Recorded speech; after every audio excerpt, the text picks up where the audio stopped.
It's the best interview in baseball presented by Corona, and we are pleased to be joined by Paul Goldschmidt of the New York Yankees. That was back on March 29th versus Milwaukee, part of two different games this season in which you guys hit 3 consecutive home runs to begin a game. That's an MLB record. What is going on? Is hitting just contagious, or are you guys all eating the same pregame snack? I don't know what it is. We got to keep doing it, but, that was pretty cool. Yeah, definitely pretty cool. That was unbelievable. Yeah, I mean, that first one was the first time I ever let off. I was like, all right, we'll see what happens. And then 3 homers, 3 pitches. That was incredible. The second one, though, I either punched out or grounded out as the 4th hitter up. So still cool, but not as cool for me. Yeah, then it doesn't get cool. It's like when your team scores like 10 in an inning. I remember we scored 11 and Trot Nixon made 2 outs in the same inning. And it wasn't that cool run out to right field, so there's always that. But that was pretty awesome because you don't ever see that.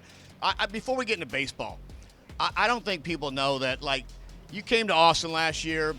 Your Formula One, they got in Austin, they got that big race there. And then you and your dad and your brothers came out to the club. I couldn't play. I was hurt. I think I had plantar fasciitis. I was in a cast. What? But I want to talk about your golf game.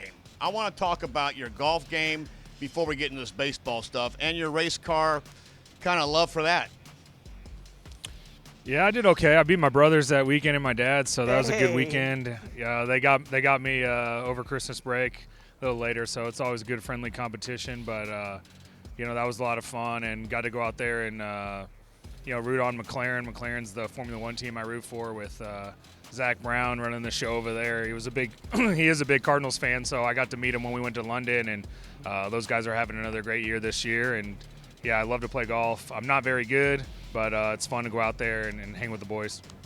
I do want to say thank you very much, by the way. It was as pros a move I've ever received. I mean, because, we're always, as players, you're just like, yeah, no problem, this and that. And there was a handwritten letter, Ryan and Sierra, from Paul saying thank you so much Stop it. for the day.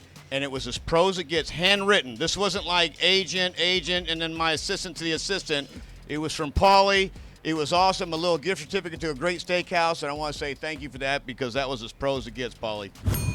Yeah, well, you took care of us, so I just wanted to, share my appreciation, and, I owe you one. Okay, Kevin, how is Paul Goldschmidt's penmanship? You know what? Wonderful.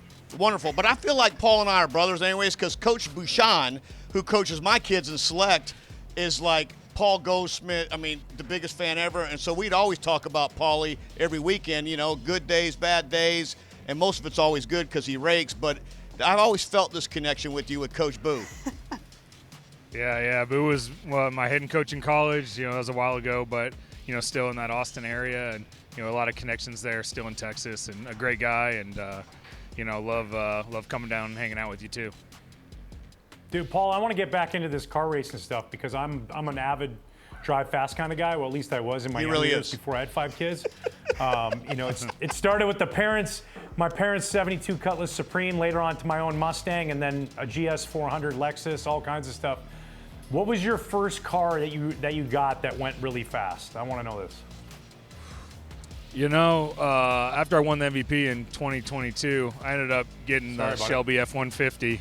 And but I think I drive it slower than everyone else. I always got the kids in the back seat, just taking them to school. Speed limit's 30 miles an hour, but every once in a while I can let it rip on the highway or something like that. Yeah, I like get into a stoplight with a fast car now that I'm older, and I look over, roll the window down, and I say, I won't, but if I could, I would, and I'd beat you. You just let them know. Yeah. Hey, dude, speaking of life going fast, you're here now 15 years later, dude. And you're coming up on 2,000 games in the big leagues. Like, you're approaching 2,000 games. Like, for a guy drafted in the 8th round out of Texas State, like, how incredible of a journey, and what kind of advice do you have to young guys coming up? Because that's a remarkable achievement you're nearing. Mm-hmm. Yeah, I had no idea. It's been amazing. I barely ever dreamt I'd even get to the big leagues, much less, have the career I've had. So I think every day I just try to be thankful, enjoy it, and then, for me, is just always just that commitment. I just want to give it everything I have. That would be the advice as well.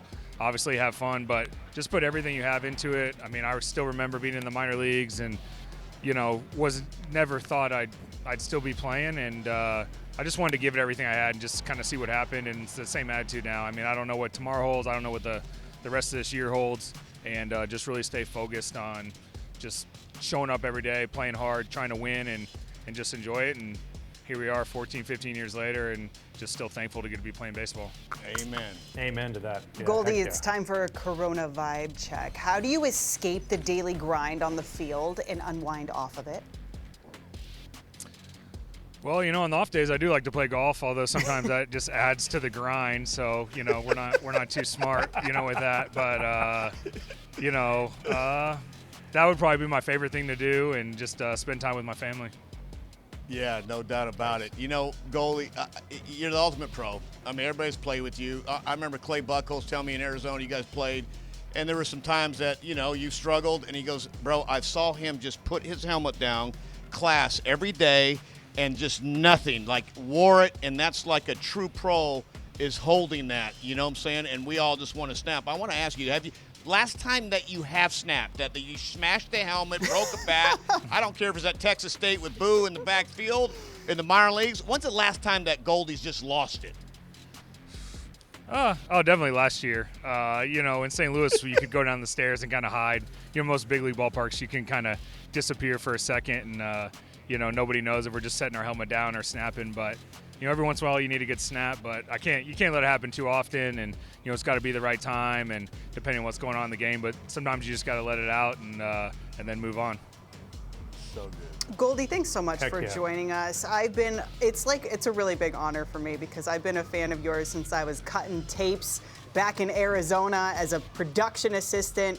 It's special, man. He's the man. Special. Yeah, thanks. Yeah, thanks for having me. I love coming on. Obviously, Millar and I go way back, and whatever you guys need, I got you. Yeah, Okay. love watching you play, dude. I'll take Appreciate it. 2 tickets for. I'm just kidding. I'm Goldie, sure we can. thanks so much. Somebody can make that All right, happen. Goldie. Of course. You're Appreciate the you, best, dude. bro. Thank you. All right, see ya.